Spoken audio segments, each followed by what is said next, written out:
Assalamualaikum warahmatullahi wabarakatuh. Alhamdulillahirabbil alamin. Hari ini kita dipertemukan kembali dalam kuliah metodologi penelitian. Setelah minggu lalu kita membahas tentang research question dan juga hipotesis, maka untuk minggu ini kita sudah masuk ke dalam topik tentang research study atau desain ya, research design atau desain penelitian. Nah, untuk desain penelitian di dalam penelitian kesehatan itu secara umum dibagi menjadi dua, yaitu penelitian kualitatif dan juga penelitian kuantitatif. Nah, untuk penelitian kualitatif sendiri itu yang seperti apa gitu ya. Jadi penelitian kualitatif ini adalah jenis penelitian yang bersifat eksploratif ya. Jadi ada pengumpulan, juga analisis dan interpretasi data itu adalah dalam bentuk narasi yang dilakukan secara komprehensif dan mendalam. Nah, untuk contohnya sendiri apa? Contohnya adalah case study.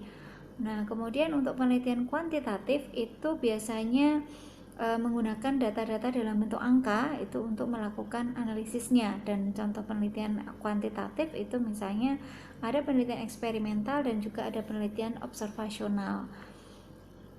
Nah, untuk karakter studi sendiri dari penelitian kualitatif dan kuantitatif di sini perbandingannya dapat kita lihat bahwa untuk studi kuantitatif itu data dalam bentuk angka, sedangkan untuk kualitatif biasanya data dalam bentuk narasi yang jelas dan mendalam ya. Kemudian untuk penelitian kuantitatif itu ada pendekatan deduktif, yaitu memulai penelitian itu berawal dari teori atau suatu hipotesis ya, atau dugaan sementara ya tadi ya. Kemudian untuk penelitian kuantitatif juga ada perspektif etik di sana, di mana data yang dikumpulkan itu dibatasi atau ditentukan sendiri oleh peneliti, dan di sini kita bisa menggunakan sampling ya. Jadi kita melakukan penelitian pada suatu kelompok sampel tertentu ya, kita lakukan yang namanya teknik sampling ya. Kemudian hasil yang diperoleh dari penelitian pada sampel tersebut itu dapat digeneralisir hasilnya pada populasi ya, dengan catatan tadi bahwa ada jumlah minimal sampel yang harus dipenuhi. Nah, kemudian untuk penelitian kualitatif di sini kalau yang kuantitatif itu bersifat pendekatan deduktif, sedangkan untuk kualitatif itu pendekatannya induktif. Jadi ada data dan fakta terlebih dahulu, kemudian itu yang dapat memunculkan teori. Jadi kalaupun itu ada teori sebelumnya, itu digunakan untuk teori pendukung atau sebagai fokus pembatas di dalam membahas atau di dalam lingkup studi itu sendiri. Dan untuk penelitian kualitatif itu berfokus pada makna ya, jadi tidak hanya mengutamakan hasil tetapi juga mengutamakan akan proses penelitian itu berjalan, bagaimana prosesnya seperti itu. Nah, kemudian di sini saya tidak akan membahas terkait dengan penelitian kualitatif ya, tetapi saya akan fokus pada penelitian kuantitatif ya. Untuk contoh penelitian kesehatan yang termasuk ke dalam kategori penelitian kuantitatif itu dibagi menjadi dua, yaitu penelitian observasional dan penelitian eksperimental. Nah, untuk penelitian observasional sendiri itu juga dibagi menjadi dua lagi, itu ada penelitian deskriptif dan penelitian analitik ya. Sedangkan untuk penelitian eksperimental itu ada penelitian kuasi eksperimental dan true eksperimental. Nah, untuk penelitian eksperimental ini akan dijelaskan oleh dosen pengampu yang lain ya. Jadi saya fokus pada penelitian observasional. Nah, tadi dikatakan bahwa observasional itu ada deskriptif dan ada analitik. Nah, analitik pun ini kita bagi menjadi dua, yaitu penelitian yang termasuk ke dalam cross-sectional study atau penelitian yang fokus pada periode waktu tertentu saja ya, atau time periodnya itu hanya terbatas waktunya, ada point time di sana. Sedangkan untuk penelitian longitudinal itu ada periode waktu tertentu ya. Jadi ada pengamatan itu pada waktu tertentu untuk melihat tadi ya, ada yang disebut dengan case control ya, melihat efek, akan dilihat faktor resiko terhadap efek ya. Kemudian ada penelitian cohort ya, berikutnya ada cohort, jadi melihat pengaruh dari suatu paparan atau faktor resiko tertentu terhadap timbulnya efek ya.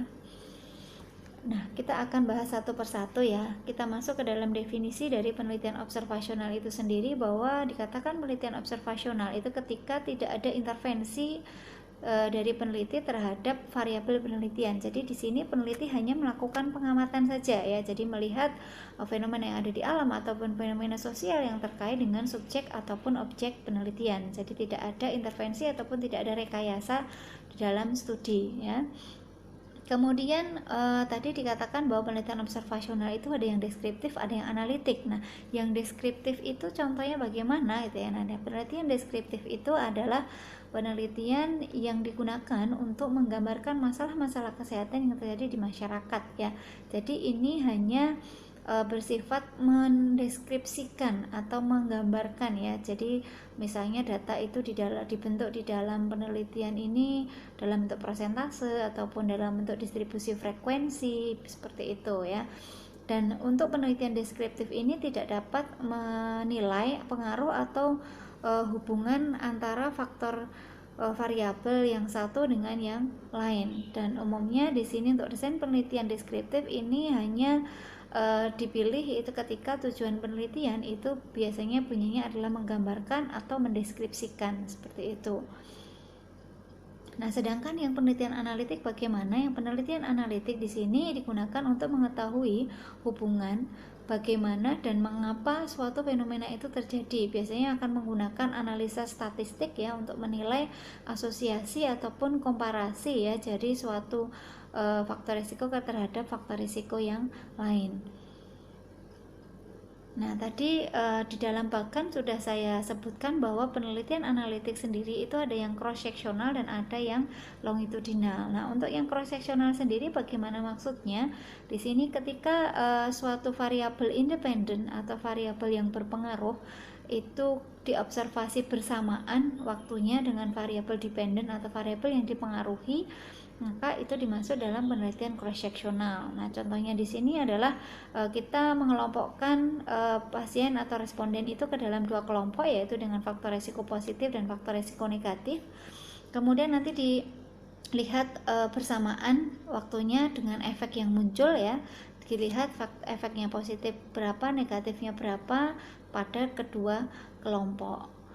Nah, untuk analisisnya sendiri pada penelitian cross-sectional ini adalah kita menghitung yang namanya adalah prevalence atau prevalence effect ya. Jadi kita melihat pada kelompok faktor risiko positif itu efek yang muncul berapa dibandingkan dengan seluruh anggota kelompok positif, dan dibandingkan dengan kelompok faktor risiko negatif itu efek yang muncul berapa, efek positif yang muncul berapa dibagi dengan total kelompok pasien faktor risiko negatif seperti itu. Nah, kemudian untuk penelitian cross-sectional ini nanti akan diperoleh hasil perhitungan yaitu prevalence odds ratio ya, atau POR gitu ya. Nah, POR ini sendiri nanti dia diperolehnya dengan cara tadi membandingkan antar dua kelompok jumlah pasien yang berefek positif berapa di situ. Nah, di sini dapat dilihat ya, kita bisa menganalisis data dengan cara membuat tabulasi 2x2 ya, tabel 2x2 di mana kita kelompokkan pasien dalam kelompok faktor risiko positif negatif, kemudian juga berdasarkan efek yang muncul kita kelompokkan efek positif negatif seperti itu. Kemudian nanti kita bandingkan efek positifnya ini berapa antara kelompok seperti itu. Nah, kemudian bagaimana cara kita menginterpretasikan data dari perhitungan POR itu gitu ya.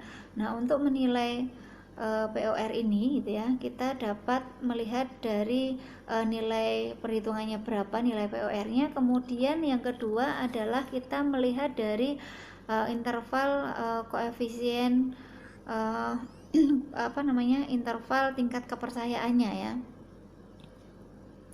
Jadi coefficient of intervalnya itu berapa? Nah, nanti dilihat ketika nilai POR-nya itu sama dengan 1, maka di sini artinya faktor resiko itu dia sifatnya netral atau tidak terbukti bahwa dia ada pengaruh terhadap terjadinya efek gitu ya. Tetapi ketika nilai POR-nya itu lebih dari 1, nah, kalau lebih dari 1 maka ada kemungkinan bahwa faktor resiko itu dia memang menyebabkan terjadinya efek. Nah, tetapi di sini perlu kita lihat lagi tidak hanya nilai POR-nya tetapi juga nilai dari interval tingkat kepercayaannya ya. Atau disebut juga dengan KI atau CI ya. Nah, kalau koefisien intervalnya ini dia melewati angka 1 atau dari interval nilai tingkat kepercayaannya ini melewati angka 1, contohnya misalnya 0,5 sampai 5,9, nah seperti itu kan ada melewati angka 1. Maka di situ bisa dikatakan bahwa memang faktor resiko itu dia adalah kalau melewati angka 1 maka dia tidak terbukti ya bahwa meskipun nilai POR-nya itu lebih dari 1, kalau nilai kepercayaannya itu melewati angka 1, dia tidak ada pengaruh terhadap timbulnya efek. Tetapi ketika POR-nya itu lebih dari 1 dan tingkat kepercayaan 95%-nya itu dia tidak melewati angka 1, jadi misalnya interval tingkat kepercayaannya itu dari nilai 1,5 sampai 4,1 misalnya seperti. Nah, itu kan tidak ada atau tidak melewati angka 1. Nah, maka itu dikatakan bahwa faktor risiko ternyata benar dia memiliki pengaruh terhadap timbulnya efek. Nah, bagaimana jika nilai POR itu kurang dari 1? Nah, kalau nilainya kurang dari 1, maka ada kemungkinan bahwa faktor yang diteliti itu bukan merupakan faktor resiko, tetapi justru adalah faktor protektif ya. Jadi sebagai faktor pelindung ya, seperti itu. Nah, tetapi juga tadi harus dilihat dulu koefisien intervalnya berapa atau tingkat kepercayaannya berapa ya. Nah, dilihat kalau dia melewati angka 1 berarti tidak terbukti bahwa itu adalah faktor protektif. Tetapi ketika dia kurang dari 1 dan tidak melewati angka 1 gitu, kurang dari 1 dan tidak melewati angka 1, maka itu terbukti adalah faktor protektif ya. Jadi bukan sebagai faktor resiko tetapi justru adalah sebagai faktor protektif. Nah, ini adalah contohnya, contoh bagaimana kita melakukan studi cross sectional ya, langkah-langkahnya seperti ini. Nah, ini saya kasih contoh misalnya ketika kita ingin melihat apakah ada hubungan antara kepatuhan pasien atau pengetahuan pasien terhadap kepatuhan dalam minum obat ya. Misalnya di sini saya ambil contoh pasien hipertensi di Puskesmas X ya, di wilayah Surakarta seperti itu. Itu bisa menggunakan desain penelitian cross sectional. Nanti bisa dibaca sendiri untuk langkah-langkahnya. Nah, kemudian bagaimana ketika kita melakukan gambaran dari studi cross sectional ini tadi ya, saya kasih contoh ini tadi langkah-langkahnya, kemudian hasilnya juga seperti ini. Nah, ketika teman-teman mungkin di sini ingin berlatih lagi bagaimana cara menghitungnya atau bagaimana cara kita menginterpretasikan dari nilai POR di sini, nanti untuk contohnya bisa dilihat di link yang sudah saya berikan, nanti silahkan bisa dipelajari lebih lanjut. Nah, kemudian apa sih kelebihan dan kekurangan dari studi cross sectional ini? Nah, di sini ternyata di dalam kita memilih suatu studi juga perlu kita perhatikan ya kelebihan dan kekurangannya dari masing-masing studi. Nah, untuk contoh untuk penelitian cross sectional ini memang kelebihannya dia mudah ya, mudah, murah dan juga cepat ya, karena memang dilakukan pengukuran baik itu faktor resiko maupun efek yang muncul itu pada satu periode satu waktu saja gitu ya. Nah, kemudian juga dapat digunakan untuk meneliti sekaligus banyak variabel ya. Jadi meskipun nanti variabelnya banyak, itu bisa diteliti dalam satu waktu.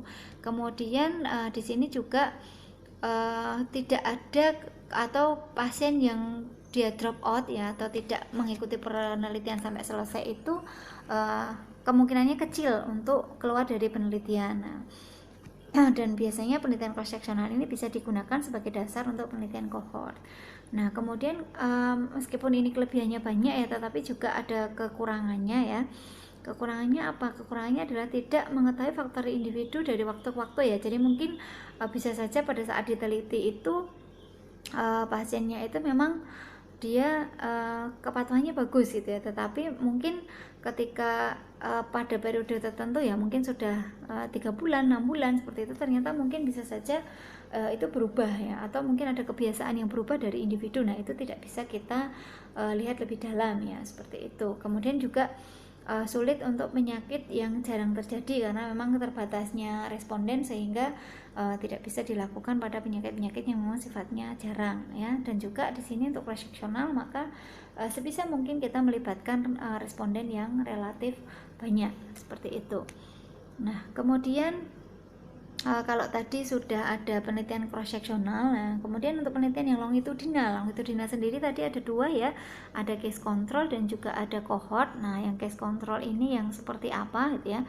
Nah untuk studi case control itu bisa dilihat di dalam bahkan ya, di situ ada past and present ya, maksudnya apa gitu ya. Jadi dalam penelitian cross sectional ini kita akan mempelajari apakah suatu faktor resiko dan efek yang muncul itu nanti dilihat itu berdasarkan pendekatan retrospektif. Maksudnya apa gitu ya.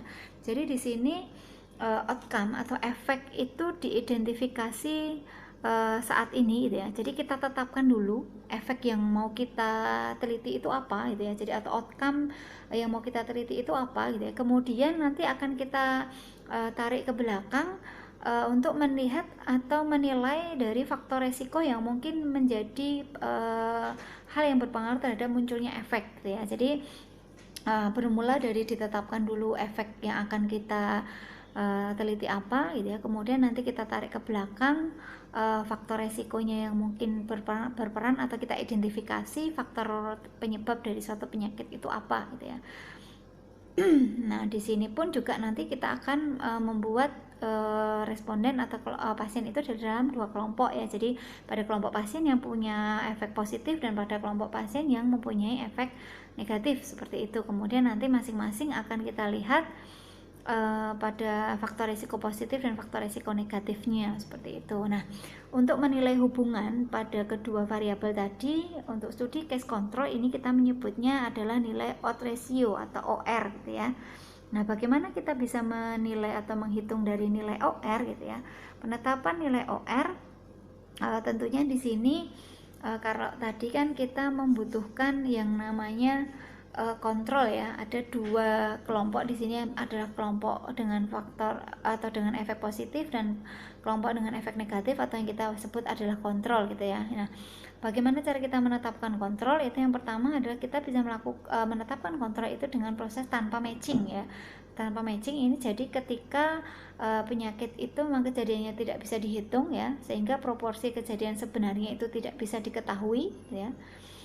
Nah, maka di sini untuk perhitungan POR-nya itu kita menggunakan atau OR-nya ya, OR-nya kita menggunakan rumus AD per DC ya. Jadi AD, jadi ada silang gitu ya di sini ya, bahwa ada pasien itu dengan faktor risiko positif, kemudian dari faktor efeknya itu positif, itu dinotasikan dengan A. Kemudian jumlah pasien dengan faktor efek positif tetapi faktor risikonya negatif itu dinotasikan dengan C.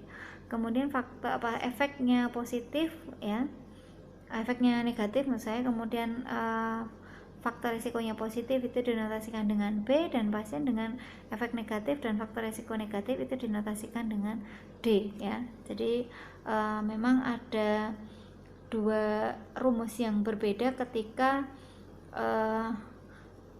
kontrol itu ditetapkan dengan matching ataupun dengan tanpa matching ya. Nah, bagaimana kalau dilakukan dengan matching? Maka kasus dan kontrol itu digunakan sebagai pasangan. Jadi perbandingannya adalah 1:1. Jadi di sini dengan catatan tadi kita tahu jumlah kejadian efek itu berapa, sehingga nanti kita bisa tentukan berapa banyak pasien yang kita gunakan dalam kelompok kontrol. Nah, matching di sini yang dilakukan matching apa? Nah, matching itu bisa matching jenis kelamin, umur, jumlah kunjungan klinik. Nah, itu dari peneliti yang menetapkan. Jadi apa yang akan kita samakan ya dari kelompok responden atau dari kelompok efek maupun dari kelompok kontrol seperti itu. Nah, untuk rumusnya sendiri di sini kalau untuk kelompok dengan matching, maka untuk OR-nya adalah B per C ya. B itu apa? B itu adalah pasien dengan kelompok kasus positif, kontrol negatif, dibagi C-nya adalah kasus negatif, kontrolnya positif seperti itu. Nah, OR dihitung dengan mengabaikan sel A karena pada kelompok kasus maupun kontrol yang dia terpapar oleh resiko ya, dan sel D karena merupakan kelompok kasus maupun kontrol yang tidak terpapar resiko, maka itu kemudian diabaikan.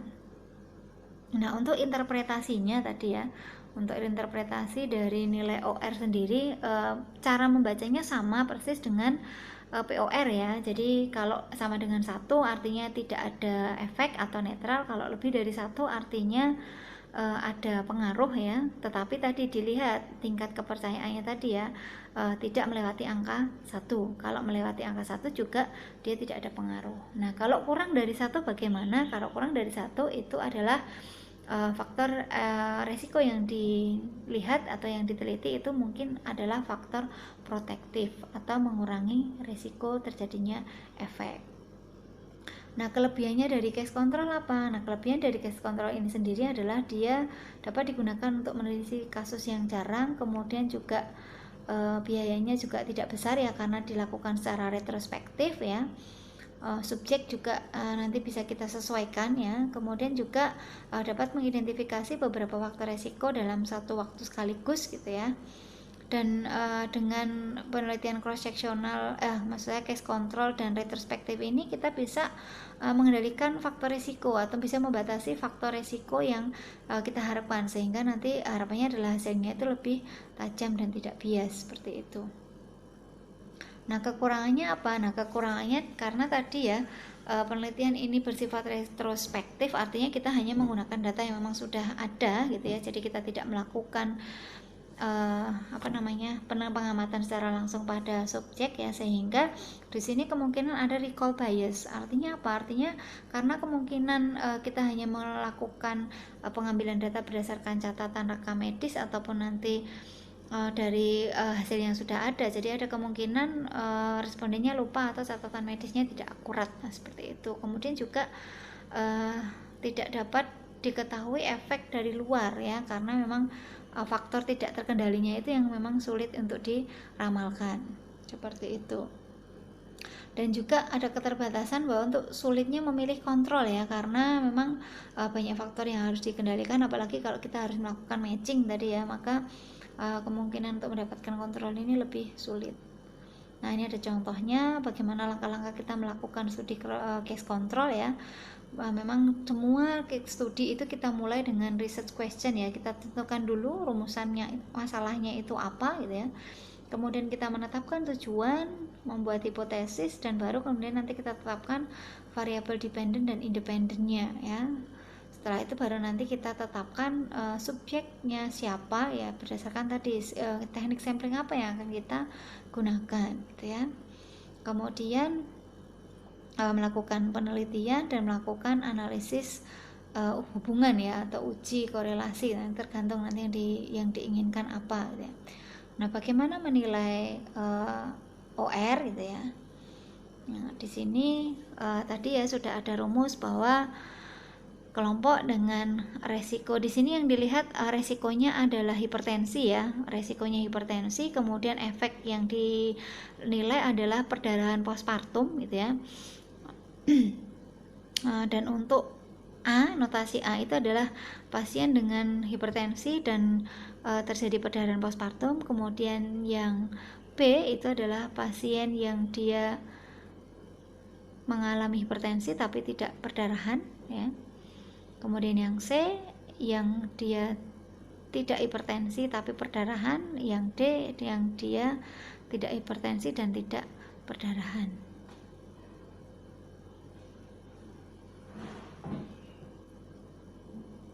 Nah, di sini bisa dihitung ya, kemudian dilihat ya nilai confidence intervalnya atau CI atau tingkat interval kepercayaannya. Nah, karena nilai OR-nya 9,2, tingkat kepercayaannya itu tidak melewati angka 1, maka ada kesimpulannya adalah hipertensi itu memiliki risiko 9,2 kali untuk mengalami perdarahan dibandingkan ibu yang tidak hipertensi, seperti itu. Nah, kemudian selanjutnya terkait dengan studi cohort ya. Untuk cohort kalau dilihat bagannya di sini mungkin sepertinya seolah-olah hampir sama ya antara cohort dengan case control ya, karena sama-sama melihat hubungan antara faktor resiko dengan efek ya. Tetapi bedanya di sini adalah di dalam penelitian cohort di sini untuk paparan itu yang kita tetapkan terlebih dahulu ya. Kalau tadi dalam studi case control itu kan kita tetapkan dulu efeknya, baru kita teliti faktor resikonya. Nah, sedangkan untuk studi cohort itu kita tetapkan dulu faktor resikonya atau paparannya, kemudian nanti kita teliti, kita ikuti efek yang muncul atau dampaknya yang muncul, itu kita ikuti dalam beberapa waktu ke depan, seperti itu. Nah, untuk cohort sendiri itu ada dua ya, ada prospektif cohort dan retrospektif cohort. Nah, untuk prospektif cohort ini memang exposure atau faktor resiko atau paparan itu diberikan pada saat penelitian itu dimulai ya, kemudian nanti dilihat pada kurun waktu tertentu selama periode ke depan efek yang muncul seperti apa. Nah, sedangkan untuk retrospektif cohort itu exposure atau faktor resiko itu memang sudah ada sebelumnya gitu ya, hanya nanti pada saat penelitian itu dilihat efeknya yang muncul. Nah, seperti itu ya. Jadi kalau untuk prospektif itu present to future ya, jadi pada saat ini itu exposure-nya yang diberikan apa, kemudian nanti diamati dampaknya apa. Ini contohnya pada kasus thalassemia dan efeknya terhadap perdarahan ya, atau kematian ya, fetal death atau kematian pada fetus ya, resiko kematian bayi. Nah, di sini ya, jadi memang pada studi cohort ini waktu, jadi yang lebih dinilai adalah kita mau memulai dari mana, seperti itu. Nah, di sini contoh dari retrospektif cohort ini adalah ketika exposure-nya itu memang sudah ada sebelumnya gitu ya, atau paparan itu memang sudah ada sebelumnya, atau kondisi ibu itu memang sebelumnya sudah thalassemia gitu ya. Nah, kemudian baru di antara ibu-ibu yang thalassemia itu tadi kita melihat pada saat hamil, kemudian kita ikuti perkembangannya, berapa banyak risiko kematian dari bayi yang dilahirkan oleh wanita dengan thalassemia itu tadi ya. Nah, dalam studi cohort, nah maka kita analisis yang kita lakukan adalah kita menghitung nilai RR atau relative risk ya, atau risiko relatif. Kalau untuk studi case control itu adalah odds ratio ya. Nah, untuk studi cohort ini bagaimana kita menghitung nilai RR ya, nilai RR-nya rumusnya kurang lebih hampir sama seperti nilai prevalent odds ratio ya, hampir sama ya, hanya yang membedakan tadi ya time-nya atau periodnya tadi. Nah, ini ada contoh lagi adalah bagaimana hubungan perilaku merokok pada ibu hamil dengan kejadian berat bayi lahir rendah gitu ya. Di sini ada faktor dependen, yaitu bayi dengan berat badan lahir rendah, atau kemudian untuk independennya atau yang berpengaruh itu adalah perilaku merokok pada ibu hamil ya. Kemudian di sini dari peneliti juga dapat menetapkan variabel yang terkendali atau pengendali ya, supaya nanti menghindari terjadinya bias. Nah, di sini yang bisa kita kendalikan apa? Kita bisa mengendalikan dari misalnya adalah berat badan ibu hamil ya, kita bisa batasi ya.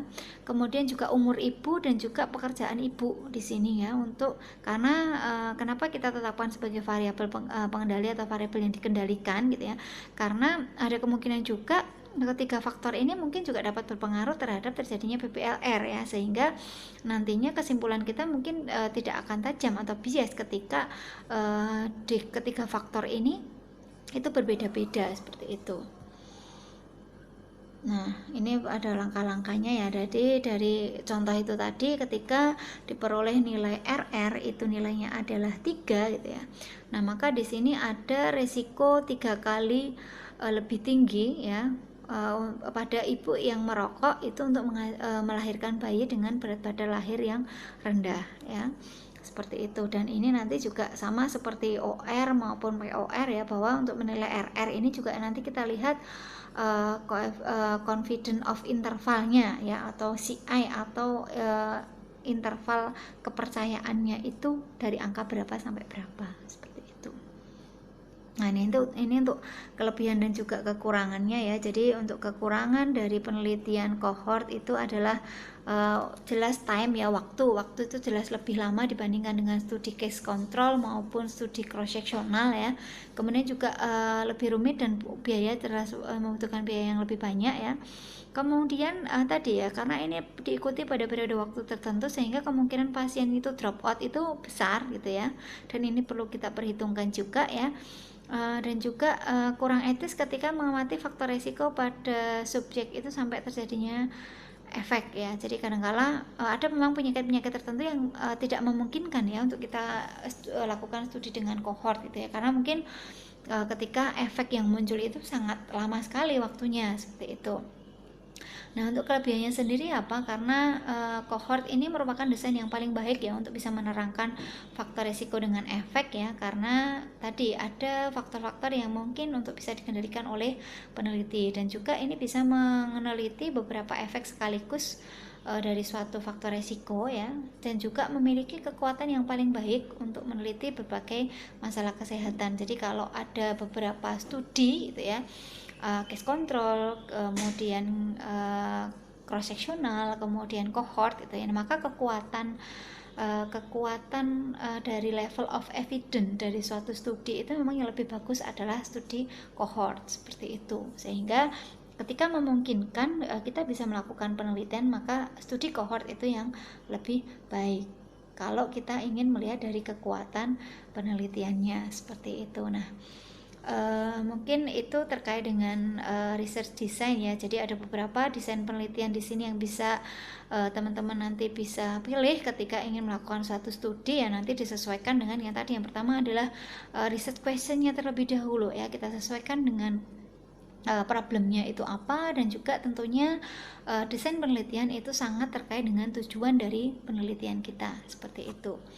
Oke, mungkin itu saja yang bisa saya sampaikan. Semoga materi yang saya berikan ini bisa bermanfaat dan bisa menjadi bekal teman-teman di sini semua untuk melakukan suatu penelitian. Terima kasih atas perhatiannya.